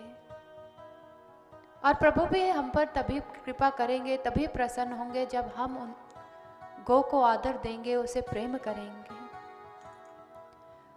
भगवान श्री कृष्ण जी का स्नान गौमूत्र के द्वारा किया गया। उसके बाद उनका अच्छा सा श्रृंगार किया गया और इस प्रकार से समस्त गोपियां अपने प्रभु का श्रृंगार करती, उन्हें देखती, उन्हें प्रसन्न होती देख देख कर। समय की धारा प्रवाहित होती रही। भगवान श्री कृष्ण जी धीरे धीरे करके बड़े हो रहे थे। गर्गाचार्य जी के द्वारा उनका नामकरण भी कर दिया गया था। उनके बड़े भाई दाऊ का भी नामकरण हो चुका था और भगवान श्री कृष्ण जी का नामकरण भी गर्गाचार्य जी के द्वारा संपन्न हो चुका था। भगवान श्री कृष्ण जी धीरे धीरे करके बड़े होने लग गए, इतने बड़े कि वो घुटनों के बल चलने लग गए। घुटनों के बल जब चलने लगे तो एक कक्ष से दूसरे कक्ष में, दूसरे कक्ष से तीसरे कक्ष में चले जाते। यशोदा मैया पीछे पीछे आवाजें लगाती रहती। भगवान श्री कृष्ण जी की छोटी छोटी दंतुलियां भी निकल आई थी और वे छोटी छोटी दंतुलियां दिखाकर जब हंसते तो माँ अत्यंत प्रसन्न हो जाती, खिलखिलाकर हंसती और प्रभु भी खिलखिलाकर हंस पड़ते। और समस्त गोपियों का तो ये नित्य नियम था कि प्रातः काल होते ही वो नंदराय जी के आंगन में आ जाती थी और लल्ला को घुटनों के बल चलते हुए देखकर अत्यंत प्रसन्न होती। गोपियां ताली बजा बजा के बजाती, आजा लल्ला आजा, मेरे पास आजा। इधर कन्हैया जी अपनी नन्ही नन्ही दंतुलियां दिखाकर हंसते और कभी उसकी ओर जाते। इतने में दूसरी गोपी कहते, अरे अरे नहीं नहीं नहीं लल्ला, अरे मेरी ओर आजा, अरे आजा, तुझे माखन दूंगी। अब कन्हैया जी उधर देखते तो उधर चलना शुरू कर देते। इतने में तीसरी गोपी बुला लेती, अब उस तरफ चलना शुरू कर देते। सारी गोपियों की ओर प्रभु चले जाते और हर गोपी प्रसन्न हो जाती, अरे देखा मैंने बुलाया तो मेरी बात सुनकर मेरी ओर चला है। भगवान श्री कृष्ण जी हर किसी को प्रसन्न करना जानते थे और हर किसी को प्रसन्न कर रहे थे। और यशोदा मैया ने एक दिन देखा कि अरे उनका लल्ला खड़ा होने का प्रयत्न कर रहा है, अपने पैरों पर चलने की कोशिश कर रहा है, लेकिन जैसे जैसे चलने के लिए आगे कदम बढ़ाता है धड़ाम से गिर जाता है। यशोदा मैया उठी, अपने लल्ला के पास गई और लल्ला को जाकर कहने लगी, मेरा लल्ला चलना चाहता है, बोलो लल्ला चलना चाहते हो? इधर कन्हैया जी ने भी हाँ में सिर हिलाते हुए कहा, हाँ मैया मैं चलना चाहता हूँ। यशोदा मैया कहने लगी, तो चलो मैं तुम्हें चलना सिखाती हूँ। प्रभु की मुट्ठियों में अपनी उंगलियां थमा दी और धीरे से करके कन्हैया को खड़ा किया। और जैसे ही खड़ा किया मैया एक कदम पीछे हुई, प्रभु ने एक कदम बढ़ाया। इधर मैया ने दूसरा कदम पीछे किया, प्रभु ने अगला कदम बढ़ाया। इधर मैया पीछे पीछे चलती गई, कन्हैया जी आगे आगे चलते गए। और इस प्रकार से यशोदा मैया का सौभाग्य देखिए, अरे जो सारे संसार को चलाता है यशोदा मैया उसे चलना सिखा रही है और प्रभु भी अपनी मैया के द्वारा चलकर प्रसन्न हो रहे हैं, खुश हो रहे हैं। मैया रोज अपनी उंगली पकड़कर अपने लाल को चलना सिखाती। अच्छा, लाल को चलना सिखाती तो कुछ दिनों के बाद लाल ने अच्छी तरह से चलना सीख लिया। अब जैसे ही अच्छी तरह से चलना सीखा तो क्या हुआ, अब हमारे प्रभु तो कभी बाहर निकल जाते, कभी कहीं चले जाते, कभी माखन उठाकर खाने लग जाते। मैया माखन दे देती, रोटी हाथों में थमा देती। कभी कन्हैया जी उस रोटी को खाते, कभी माखन खा रहे हैं, कभी अपने मुख पर लगा रहे हैं, कभी अपने हाथों पर उनके माखन लगा हुआ है और उनके सिर के ऊपर एक सुंदर सी चोटी बनी हुई है। और मैया सारे रूप को देखकर, दृश्य को देखकर अत्यंत प्रसन्न होती और बार बार उसके नेत्र सजल हो जाया करते प्रसन्नता के साथ। और समस्त गोकुलवासी भी प्रसन्न थे, हमारे कन्हैया ने चलना सीख लिया, क्योंकि समस्त गोपियां इंतजार कर रही थी कि कब हमारा लल्ला चलना सीखेगा और वह हमारे घरों में भी आएगा और हम अपने घरों में उसे बिठाकर माखन खिलाया करेंगे। जैसे ही प्रभु ने अच्छी तरह चलना सीख लिया, सारे गोकुलवासी प्रसन्न हो गए, सारी गोपियां प्रसन्न हो गई, क्योंकि प्रभु अपने सखाओं के साथ कभी किसी गोपी के घर में जाते, कभी किसी गोपी के घर में जाते, कभी गोपियों से अपनी गोद में बिठाकर माखन खिलाती और कभी उसे छाछ पिलाती। कभी कन्हैया को कहती, कन्हैया जरा नाच कर दिखा, कन्हैया जी नाच कर दिखाते। जैसे जैसे गोपियां कहती कन्हैया जी करते चले गए और सारी गोपियां आनंदित और हर्षित हो रही थी। हमारे प्रभु थोड़ा थोड़ा बोलना भी सीख गए थे, तुतलाकर बोलते थे वो। कि एक दिन क्या हुआ कि यशोदा मैया ने देखा मेरा लाल सो रहा है इसके सोते सोते मुझे यमुना से पानी भर लाना चाहिए और स्नान भी कर लेना चाहिए। इधर यशोदा मैया ने मटके उठाए और गंगा यमुना की ओर चले जाती है पानी भरने के लिए, स्नान करने के लिए। और इधर हमारे प्रभु जो सोने का ढोंग कर रहे थे, थोड़ी सी आंखें खोलकर देखी, अरे मैया तो चले गई। जैसे ही मैया गई तो प्रभु क्या करते हैं, भागे भागे गए और माखन घर में चले जाते हैं, जहां पर ढेर सारे माखन की मटकियां पड़ी हुई थी। इधर कन्हैया जी खुश हो गए, अरे वाह इतना सारा माखन, अरे आज तो मैं बहुत सारा माखन खाऊंगा, मैया तो मुझको थोड़ा सा माखन देती है। कन्हैया जी आगे बढ़े, एक मटकी उठाई और मटकी से निकाल कर माखन खाते जा रहे हैं, खाते जा रहे हैं। कुछ उनका हाथों पे लगा, मुख पर लगा, गालों पर लगा हुआ है। थोड़ी देर के बाद ही यशोदा मैया घर में आती है, लेकिन कन्हैया जी तो तब अभी तक माखन खा रहे थे। इधर यशोदा ने सुना, अरे ये कैसी आवाजें आ रही है, अरे माखन घर में लगता है कोई घुस गया है, मैं अभी जाकर देखती हूँ कहीं कोई कुत्ता बिल्ली माखन तो नहीं खा रहा। अब जैसे ही यशोदा जी माखन घर में गई तो क्या हुआ, वहां पर हमारे प्रभु जी माखन खाते चले जा रहे थे। तभी यशोदा जी एकदम से कहने लगी, कन्हैया अरे चोरी करके माखन खा रहे हो क्या, मैया तुम्हें माखन नहीं देती है, बताओ कन्हैया चोरी करके माखन क्यों खा रहे हो, माखन घर में क्यों आए। कन्हैया जी कहने लगे, अरे लो पहली बार चोरी कर रहा था घर में और अभी पकड़ा गया। फिर कहने लगे, नहीं मैया मैंने चोरी नहीं की है। अच्छा चोरी नहीं की तुमने, तो फिर इस माखन घर में क्या कर रहे हो।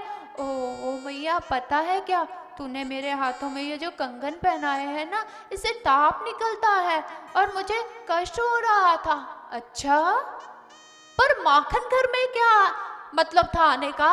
अली मैया तू ही तो कहती है कि माखन ठंडा होता है, इसलिए मुझे लगा कि मेरे हाथों से कंगन से ताप निकल रहा है, इसलिए ताप को दूर करने के लिए मैं भागा भागा माखन घर में आ गया और अपने हाथों को ना मैंने मटकियों में डुबो दिया, माखन में डुबो दिया। अच्छा फिर, अरे मैया फिर क्या था, जैसे ही मैंने माखन की मटकियों में अपने दोनों हाथ डाले ना तो मुझे शीतलता मिली, मुझे ठंडक मिली।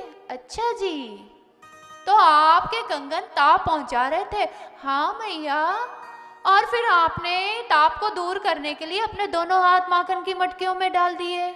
हाँ मैया सच कह रहा हूं मैं। यशोदा मैया कहने लगी, अच्छा तो मेरा लाल जरा मुझे बताएगा कि लाल के मुख पर ये माखन क्यों लग गया। हाथों में तो माखन लगना चाहिए था, लेकिन तुम्हारे मुख पर क्यों माखन लगा हुआ है। कन्हैया जी कहने लगे, मैया पता है क्या, वो ना पता क्या हुआ, जब मैंने दोनों हाथ मटकियों में डाले हुए थे ना मैया, एक मक्खी आ गई, उड़ती उड़ती उड़ती उड़ती आई और मेरे यहाँ आकर बैठ गई। अच्छा फिर क्या हुआ। अरे मैया जब यहाँ आकर बैठी तो मैंने यूं यूं करके उसे उड़ाया, फिर मैया वो उड़ी ही नहीं। अच्छा फिर क्या हुआ। अरे मैया मैंने फिर यूं यूं यूं किया, वो फिर भी नहीं उड़ी। अच्छा तो फिर क्या हुआ। अरे मैया मैंने जोर से यूं यूं यूं यूं करता रहा, वो फिर भी नहीं उड़ी। तो फिर मेरे लाल ने क्या किया।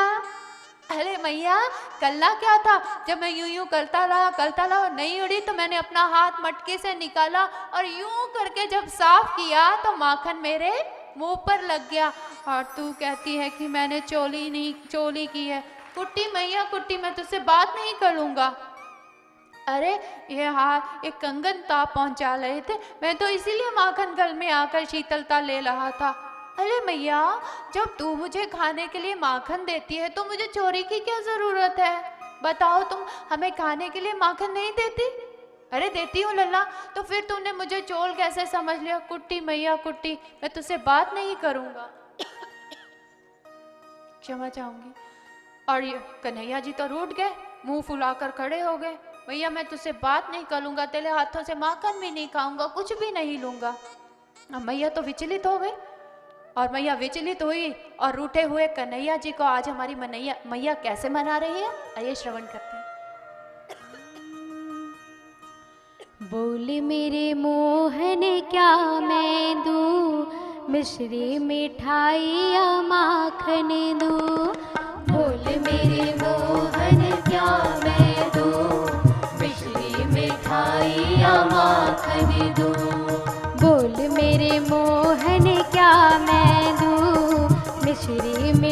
मिठाई या माखन दूं? बोल मेरे मोहन क्या मैं दूं, मिश्री मिठाई या माखन दूं? बोल मेरे मोहन क्या मैं दूं? बोल मेरे मोहन क्या मैं दूं? मिश्री मिठाई या माखन दूं, मिश्री मिठाई या माखन दूं? मिश्री मिठाई या माखन दूं, मिश्री मिठाई या माखन दूं?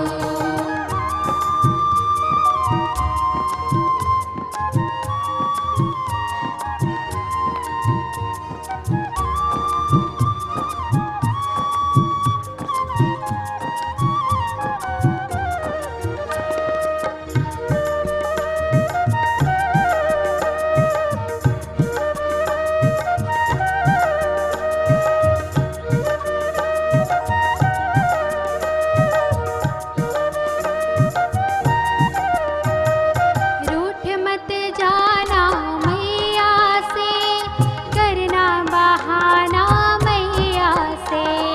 रूठ मत जाना मैया से, करना बहाना मैया से। रूठ मत जाना मैया से, करना बहाना मैया से। रूठ मत जाना मैया से, करना बहाना मैया से। ममता का अपने मैं आंचल दूं, ममता का अपने मैं आंचल दूं। ये मिठाई या कृष्ण हरे श्याम हरे, कृष्ण हरे श्याम हरे, राधा गोविंद हरे, मीरा गोपाल हरे। राधा गोविंद हरे, मीरा गोपाल हरे। कृष्ण हरे श्याम हरे, कृष्ण हरे श्याम हरे, राधा गोविंद हरे, मीरा गोपाल हरे। राधा गोविंद हरे, मीरा गोपाल हरे।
कर्म बंधन विदाहिने आत्मज्ञान प्रदानेन तस्मै श्री गुरुवे नमः, तस्मै श्री गुरुवे नमः, तस्मै श्री गुरुवे नमः। अनेकों जन्मों के कर्म बंधनों में जकड़े हुए जीवों को जो आत्मज्ञान प्रदान करके मुक्त करने का सामर्थ्य रखते हैं, उन गुरुदेव को मेरा बारंबार नमन है, मेरा बारंबार नमन है, मेरा बारंबार नमन है। बोलिए परम पूजनीय, परम वंदनीय, परम श्रद्धेय गुरुदेव सर्वश्री आशुतोष महाराज जी की जय। सच्चे दरबार की जय।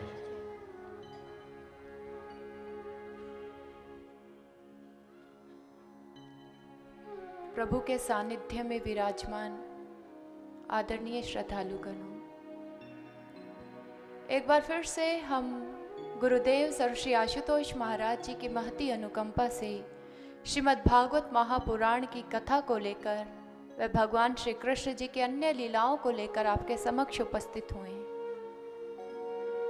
भगवत प्रेमियों कहते हैं कि एक कवि जब किसी कविता की रचना करता है तो 9 रसों में से एक रस का समावेश वो अपनी उस कविता में अवश्य करता है। और इसी प्रकार से परमात्मा ने भी जब इस सृष्टि रूपी काव्य की रचना की तो उसने भी इस सृष्टि रूपी काव्य में एक रस को डाल दिया, और वह रस है प्रेम रस। वह प्रेम कि जो पाषाण हृदय को भी संजीव कर सकता है, जो मृत व्यक्ति में भी प्राणों का संचार कर सकता है, जो बंजर भूमि को भी हरित कानन में परिवर्तित कर सकता है। इसलिए नारद भक्ति सूत्र में नारद जी कहा करते हैं, प्रेम ही तप है, प्रेम ही धर्म है और प्रेम ही ज्ञान है। और इसी प्रेम से सराबोर कर रहे थे हमारे बांके बिहारी कृष्ण मुरारी गोकुल वासियों को, अपने बाल सखाओं को, गोपियों को। वो प्रेम का महादान उन्हें प्रदान कर रहे थे। और इसी प्रेम के बंधन में बंधकर भगवान श्री कृष्ण जी कभी गोपियों के अधीन होकर नाचते तो कभी गोपियां प्रभु के अधीन होकर नाचती। कभी भगवान श्री कृष्ण जी अपनी मैया से गोपियों की शिकायत करते तो कभी गोपियां यशोदा मैया से कन्हैया की शिकायत करती। लेकिन हर गोपी उनसे प्रेम करती थी, क्योंकि भगवान श्री कृष्ण जी ने माखन चोरी करने के साथ साथ उनके हृदयों की भी चोरी कर ली थी, उनके चित्त को भी चुरा लिया था। इसलिए उनके भक्त उन्हें चित्त चोर कहकर संबोधित करते हैं। भगवान श्री कृष्ण जी सभी के नयन तारे बने हुए थे। हर गोपी के अंदर एक ही उत्कंठा, एक ही अभिलाषा होती थी कि आज मैंने नवीन माखन बनाया है, कन्हैया मेरे घर आकर माखन जरूर खाएगा। और इधर गोपियां इंतजार करती रहती कब हमारा कन्हैया आए। जैसे ही अपनी वीथी में वो भगवान को आते हुए देखती, प्रसन्न हो जाती। समस्त गोपियां उन्हें घेर कर खड़ी हो जाती।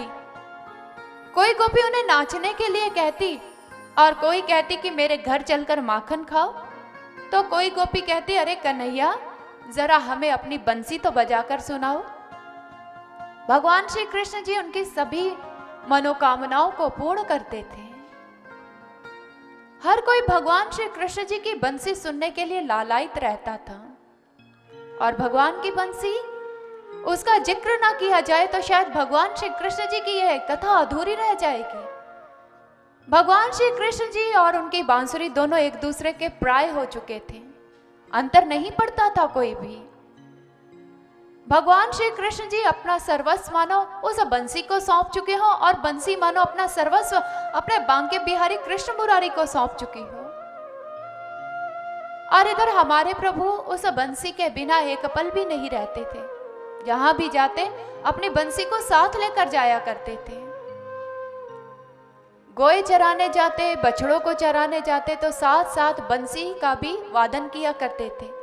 और उस बंसी की धुन को श्रवण कर गोपियां अपने घरों से बाहर आ जाया करती थी, मानो प्रभु अपनी बंसी के द्वारा उन गोपियों का आह्वान कर रहे हो, अरे देखो मैं आ रहा हूं तुम्हारी ही गली में, मेरे दर्शन करने के लिए बाहर चली आओ। और इधर समस्त गोपियां भी अपने घरों को कार्यों को विराम देकर घरों से बाहर आ जाया करती थी। भगवान श्री कृष्ण जी मधुर बंसी का वादन करते और गोकुल का हर जड़ चैतन्यता में परिवर्तित होने लग गया। जहां पर बंसी ने अपना आधिपत्य भगवान श्री कृष्ण जी के ऊपर स्थापित कर रखा था, वहीं पर उसी बंसी ने अपना आधिपत्य संपूर्ण गोकुल में भी स्थापित कर रखा था। भगवान श्री कृष्ण जी जब बंसी का वादन करते, उसकी स्वर लहरियां जब इस नवमंडल में आच्छादित होती, इस नवमंडल को निनादित करती, तो हर कोई बरबस ही उनकी ओर खींचा चला आता था। गोकुल की मिट्टी का कण कण, वृक्षों का हर पत्ता मानो उनकी बंसी को सुनने के लिए लालायित रहा करता था। सुधाकर की चाल मंद पड़ जाया करती थी। सुरबालाएं अपने धैर्य को खोकर बेसुध सी हो जाया करती थी। गंधर्व कन्याएं अपने संगीत को भूलकर प्रभु की बंसी की धुन पर झूमने लगा करती थी। सिंह, मृग इत्यादि अपने क्रूर स्वभाव को भूलकर, हिंसा का परित्याग कर भगवान के चारों ओर खड़े होकर उस बंसी का पान करने लग जाते। मधुर ध्वनि को अपने कर्णों के रंध्रों से अपने भीतर ले जाते और उन्हें एक अलग से आनंद की अनुभूति होती। इधर समस्त गोपियां एक दिन यमुना के तट पर पानी भरने के लिए जब गई हुई, यूं तो हर बार उन गोपियों की चर्चा का विषय भगवान श्री कृष्ण जी हुआ करते थे, लेकिन आज उन गोपियों की चर्चा का विषय थी भगवान श्री कृष्ण जी की बंसी। एक गोपी कहने लगी, अरे आली, जानती हो जब हमारा कान्हा बंसी बजाता है ना, तो ये गोए जो घास चरने जाती है, अरे ये तो घास चरना भी बंद कर देती है और आंखें बंद करके उन स्वर लहरियों को अपने भीतर ले जाना आरंभ कर देती है। दूसरी सखी कहने लगी, अरे एक दिन जब मैंने गाय दूहने के बाद अपने बछड़े को, गाय के बछड़े को छोड़ा और वो जब दुग्धपान कर रहा था, तो उसी समय कन्हैया ने अपनी बंसी बजा दी और जानती हो क्या हुआ? मैं उस बछड़े को देखती रह गई। वो ना दूध अंदर की ओर निकल रहा था और ना ही बाहर उड़ेल पा रहा था। बस आंखें बंद करके वो भी उस बंसी को श्रवण करने लग गया। एक अन्य सखी कहने लगी, अरे आली, कभी देखना जब कन्हैया किसी वृक्ष के नीचे बैठकर बंसी बजाता है ना, असंख्य पक्षीगण उस पेड़ पर आकर बैठ जाते हैं। अरे मुझे तो यूं लगता है मानो ऋषिगण अपने रूप को परिवर्तित करके पक्षियों का रूप धारण करके उस वृक्ष पर बैठकर बंसी को श्रवण करने लग जाते हैं।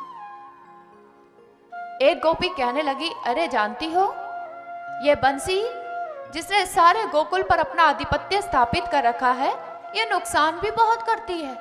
कहने लगी, नुकसान? अरे वो तो सदैव प्रेम का संचार करती है। तुम्हें कैसा नुकसान हो गया? अरे आली, मैंने तो साफ साफ कह दिया कन्हैया से। सारी सखियां बड़े आश्चर्य ढंग से बात सुन रही। क्या कह दिया कन्हैया को कि बंसी वादन ना करना?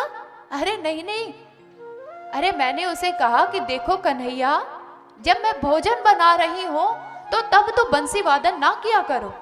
सारी सखियां कहने लगी, ये तुमने अच्छा नहीं किया है। अरे कन्हैया की बंसी तो प्रेम का संचार करती है, हमें बुलाने का आह्वान करती है। जैसे ही वो बंसी बजाता है तो हम उससे मिलने के लिए तत्पर हो जाती हैं। फिर तुमने ऐसा क्यों किया? अरे मेरी बात तो सुनो। हमने कन्हैया से कहा, देखो कन्हैया, जब हम भोजन बना रही होती है तो इस बंसी को मत बजाया करो। कान्हा ने कहा, क्यों ना बजाऊं?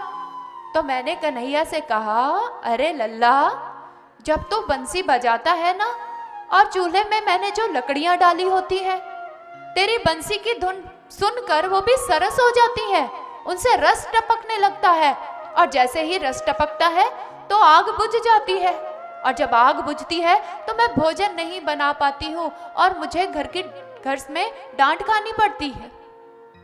और कन्हैया कहने लगा, ठीक है, जब तुम भोजन बना रही होगी मैं बंसी नहीं बजाऊंगा। एक सखी कहने लगी, आली, जब भी मैं बंसी को देखती हूं ना तो मेरे मन में एक बात आती है, कितना प्रेम देता है कन्हैया इसे, कितना सानिध्य मिलता है इस बंसी को। कुछ तो पुण्य कर्म होंगे ना इसके कि कन्हैया इसे अपने साथ हमेशा रखता है, इसके बिना एक पल भी नहीं रहता है। और समस्त गोपियां कहने लगी, हाँ हाँ आली, तू सत्य कह रही है। अरे देख तो कैसे कन्हैया के अधरों पर विराजती है, कैसे भगवान ने अपने नासिका का छत्र इसके ऊपर झुला रखा है। उस बंसी रूपी महारानी के लिए मानो अपनी आंखों को दासियां बना रखा हो, और वह दासियां भगवान की पलकों का पंखा लेकर उसे झुलाती हैं ताकि उसे किसी प्रकार का कष्ट ना हो। है बंसी, तू भी क्या चीज है, क्यों मोहन को इतनी अजीज है। देख, मोहन ने तुझे अपने अधरों से लगा लिया, नासिका का तेरे ऊपर छत्र झुला दिया, आंखों अपनियों को दासी बनाकर पलकों का तेरे ऊपर पंखा झुला दिया। हैरान हो तेरी किस्मत पर ऐ बांस की पोरी। देख, मोहन ने तुझे अपने अधरों पर सजा लिया। देख, मोहन ने तुझे अपने अधरों पर सजा लिया। प्रभु ने उसे अपने अधरों पर सजाया, और जब जब भी उस बंसी में प्राणों का संचार करते थे तो प्रेम का आह्वान करते थे, प्रेम का संदेश सारे गोकुलवासियों को दे देते थे।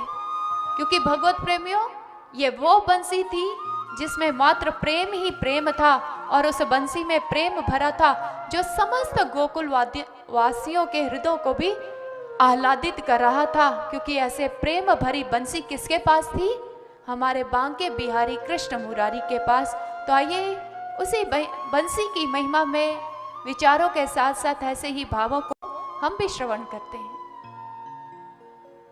जिस बंसी में प्रेम भरा है, जिस बंसी में प्रेम भरा है, वो कृष्णा के पास,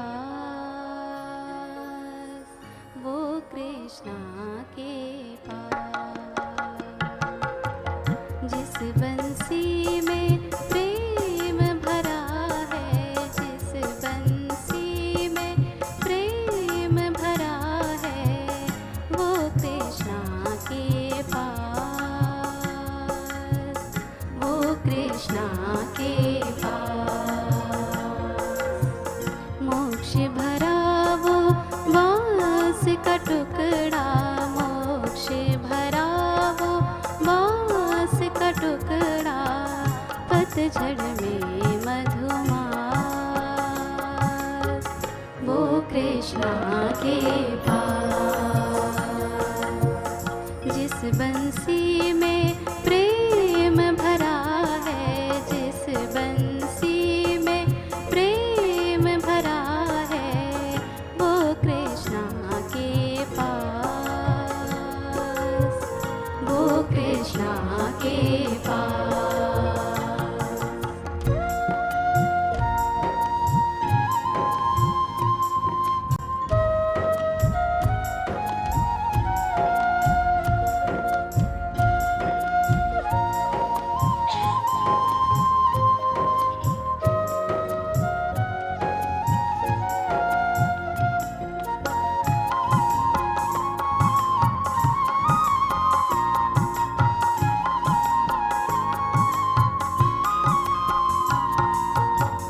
श्याम की भक्ति सुर में स्वर में, श्याम की भक्ति सुर में स्वर में, वेद श्लोक सब साथ। गिरधर नागर छैल छबीले, गिरधर नागर छैल छबीले, नटवर लाला कृष्ण के बंसी, कृष्ण के बंसी जहाँ जहाँ है, कृष्णा के पास, वो कृष्णा के पास। जिस बंसी में प्रेम भरा है, जिस बंसी में प्रेम भरा है, वो कृष्णा के पास, वो कृष्णा के पास।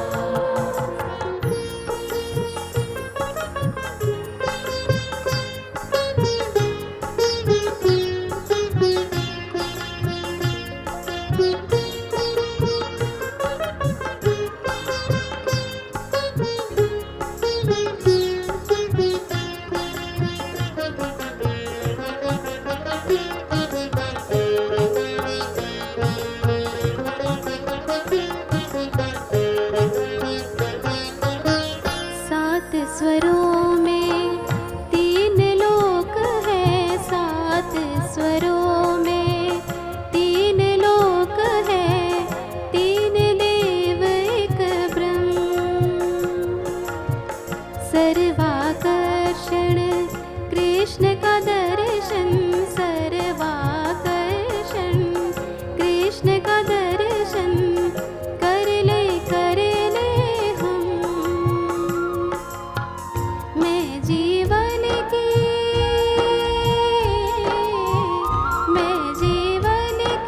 सुध खो बैठी कृष्णा के पास, वो कृष्णा के पास।